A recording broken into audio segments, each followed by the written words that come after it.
Yo, what's going on, guys? It's Houston Sports Talk back in the video today, and today I'm going to be previewing the Houston Texans divisional round matchup against the Baltimore Ravens. I'm so excited for this matchup for the Houston Texans. Houston Texans, who have struggled in the divisional round in the past and have never won a game in the divisional round, and I believe they've also lost one or two games in the divisional round to the Baltimore Ravens, will have a chance to win their first ever divisional round matchup and go to their first ever AFC Championship game. I don't want to talk what happened last time this team was in the AFC divisional round. We all know what happened in Kansas City. The time before that, I'm not going to even complain because we didn't even have a quarterback with Brock Osweiler. And in New England, we lost by 18. And there's been a bunch of other times before that in the divisional round that we have lost. And this would be, I feel like this is our best chance in years. You know, obviously that Kansas City game, for sure we had a chance with how many points we were up by. But I feel like this is one of our best teams in years, and especially with how young we are. And the Deshaun Watson teams were special in 18 and 19, but I think I'd rather take this Texans team in 2023, the 2023 Texans, over the 2018 or 2019 Houston Texans. I know that sounds crazy because those teams were really good with Deshaun and D-Hop and JJ and our defense, with everybody we had on that defense. But this team is pretty special, especially with how young they are. And with the Ravens, with them having some time off recently, they haven't played they've only had a week off, but their best players, the players that are going to help out the most for them, didn't play in Week 18 against the Steelers, resting because they already had the 1 seed locked up. The best two players that I can think of that played in that game were Gus Edwards and Isaiah Likely. You didn't see Zay Flowers. You didn't see Rashad Bateman. You didn't see Odell Beckham. You didn't see Lamar Jackson. And you didn't see Patrick Queen. And there were a couple other players that you didn't see as well. So those guys have had 2 weeks off. And everybody knows what happened last time when they had 2 weeks off and hosted a playoff game against another AFC South team. I'm thinking about the Tennessee Titans, and the Titans just blew them through the water.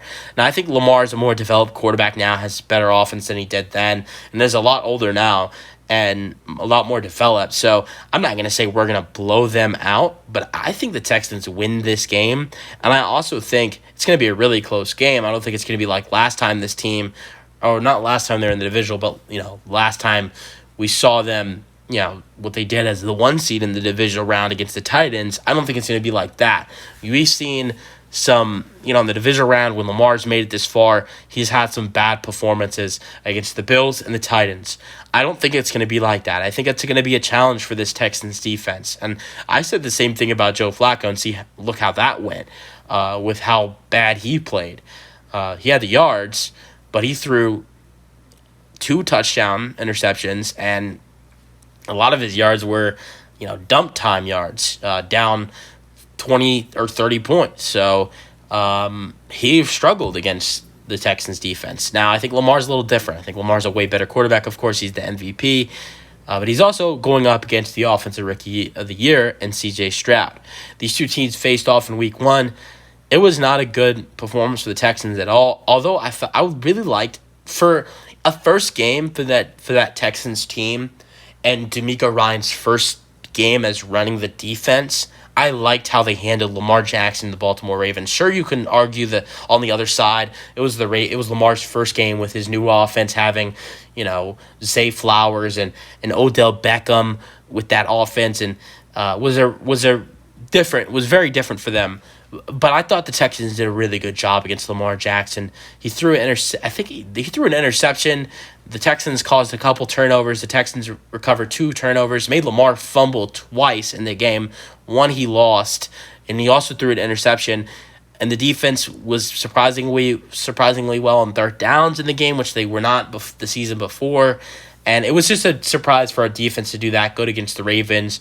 And I know, sure, Lamar, first game with the new offense, but it was our first game as a new defense as well. And I thought the Texans defense did a great job against him last time. Now, the offense wasn't so great, but it was C.J. Stroud, a rookie's first game as the quarterback.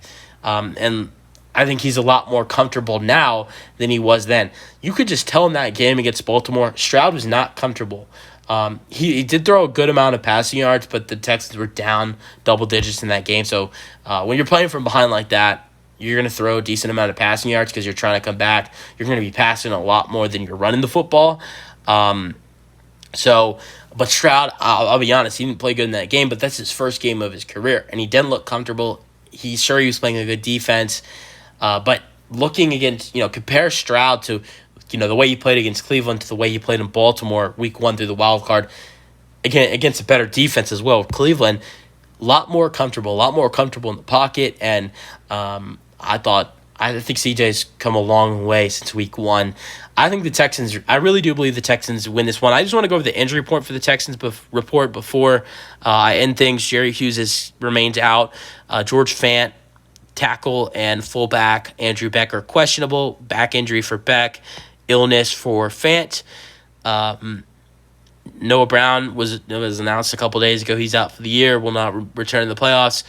I mean, all the players that are on the IR. Dylan Horton, Tavier Thomas, Graylin Arnold, NJ Stewart, Eric Murray, Jimmy Ward, Tegan Quantanaro, Tank Dell, Jarrett Patterson, Titus Howard, Hassan Ridgeway, Kendrick, and Kenyon Green. It's a heavy list for this Texans team with all the players that are on IR. But thank God, you have Jonathan Gennard and Will Anderson Jr. who are good to go for this game. They were in and out of practice throughout the week. They'll be good to go for this one. And I'm really liking the Texans' chances in this game. I've never felt so good about a Texans playoff game. And win or lose, I'm a happy fan because this has been a really good year. I mean, Texans they could have lost that game to the Indianapolis Colts and not made the playoffs, and it still would have been a very good year for to be a Texans fan and to have hope for what is to come and just to be this far. I mean, win or lose, I'm proud of these guys. Let me know your thoughts. Final prediction: 24-20. I have the Texans winning by 4. I think it's a close game. I think the Texans are going to have to fight their tails off in this one. But if they can do what they did against Cleveland, I have no doubt they will win this one. Let me know your thoughts on this game in the comment section, and peace out. Go Texans.